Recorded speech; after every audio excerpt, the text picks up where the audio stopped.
Assalamualaikum warahmatullahi wabarakatuh. Selamat datang di seri perkuliahan statistika.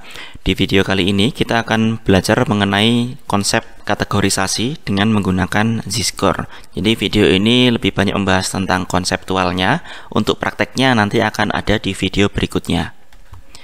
Nah, sebenarnya kategorisasi itu apa? Jadi pada intinya kita ingin mengklasifikasikan skor yang kita peroleh menjadi beberapa kategori. Misalkan kategori sedang, rendah, dan tinggi. Kita akan menggunakan Z-score untuk membuat kategorisasi ini. Jadi kenapa sih kita memerlukan kategorisasi? Ya, jadi kategorisasi ini pada prinsipnya kita membuat interpretasinya itu lebih mudah. Jadi kalau kita memperoleh skor, katakanlah kita melakukan pengukuran dapat skor 70.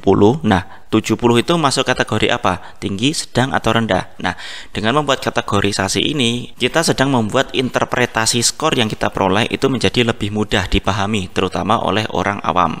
Jadi kita sedang menyederhanakan interpretasi. Dan juga di satu kondisi tertentu kita juga membuat pengambilan keputusan itu lebih mudah. Misalkan kita mau mengadakan remedi bagi orang yang skornya itu masih rendah. Kategori rendah atau sedang atau tinggi itu kan perlu dibuat terlebih dahulu. Gitu. Nah, ada dua jenis kategorisasi. Yang pertama adalah hypothetical atau sering juga disebut fixed categorization atau sering juga disebut criterion reference. Jadi ketika kita menggunakan kategorisasi hipotetis ini, kita menggunakan titik batas yang tetap dan tidak berubah berdasarkan kumpulan data. Nah, jadi sudah ada kriterianya, sudah ada batas yang sudah ditetapkan. Sementara jenis yang kedua adalah empirical atau relative categorization atau norm reference.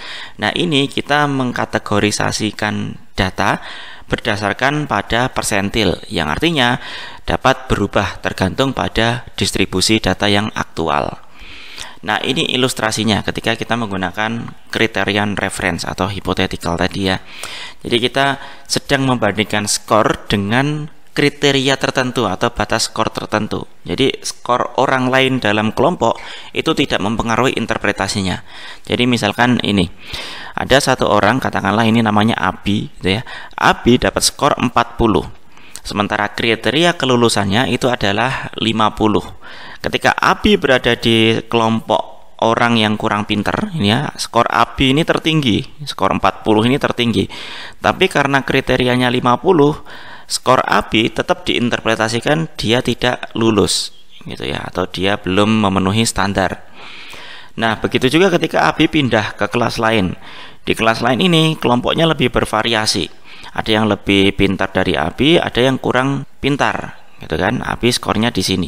Skor Abi tetap 40, kriterianya tetap 50, interpretasinya sama. Jadi Abi tidak lulus atau tidak sesuai standar. Begitu juga ketika Abi pindah ke kelas yang pintar-pintar. Jadi skor Abi ini paling rendah ya, 40. Skor teman-temannya lebih tinggi skornya. Interpretasinya sama.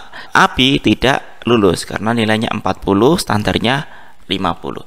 Jadi bagaimanapun distribusi skor dari teman-teman Abi, kelompok di sekeliling Abi, itu tidak mempengaruhi interpretasi dari skor Abi tadi, karena interpretasinya didasarkan pada kriteria, yaitu Bayesian cut-score kalau dalam kasus ini.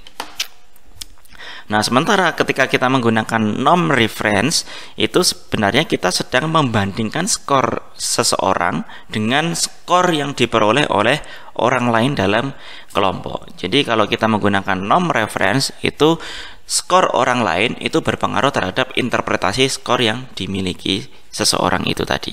Jadi misalkan ini si Abi. Si Abi dapat skor 40, dia berada di kelompok orang yang kurang pintar. Nah, dia masuk persentil 97, yang artinya masuk kelompok kategori orang yang cukup tinggi kemampuannya. Itu kan karena 97% orang di kelas itu nilainya lebih rendah dari Abi.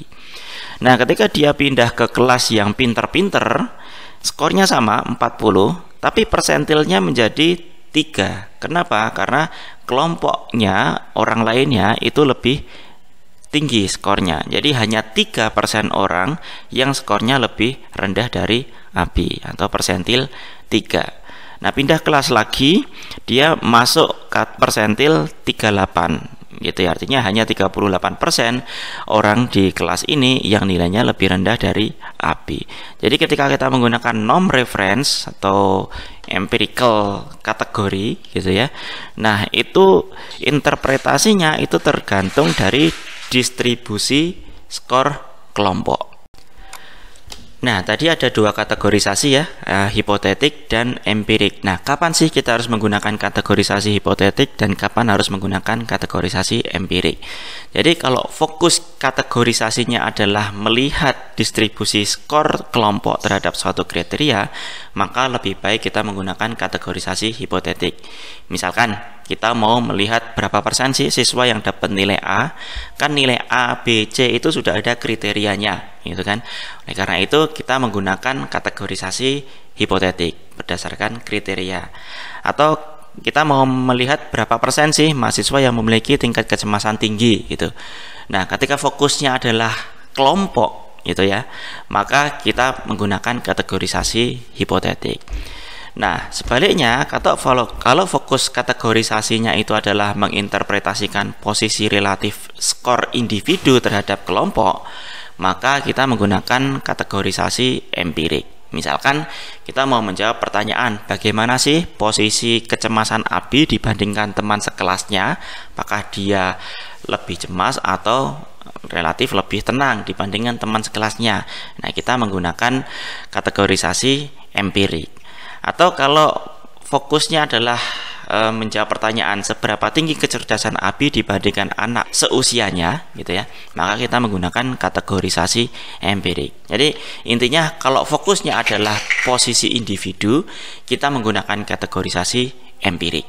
Nah, kemudian bagaimana Z-score itu bisa berpengaruh dalam membuat kategorisasi tadi?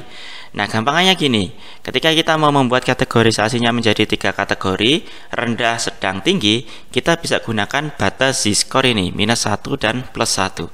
Jadi kalau seseorang itu dapat Z-score kurang dari -1, berarti dia masuk kategorisasi rendah.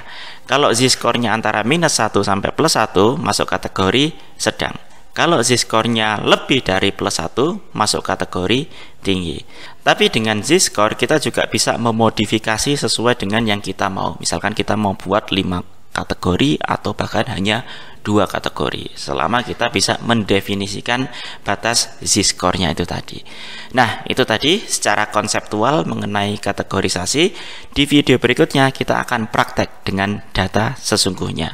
Terima kasih sudah menyimak. Kalau ada pertanyaan, silakan tuliskan di kolom komentar. Assalamualaikum warahmatullahi wabarakatuh.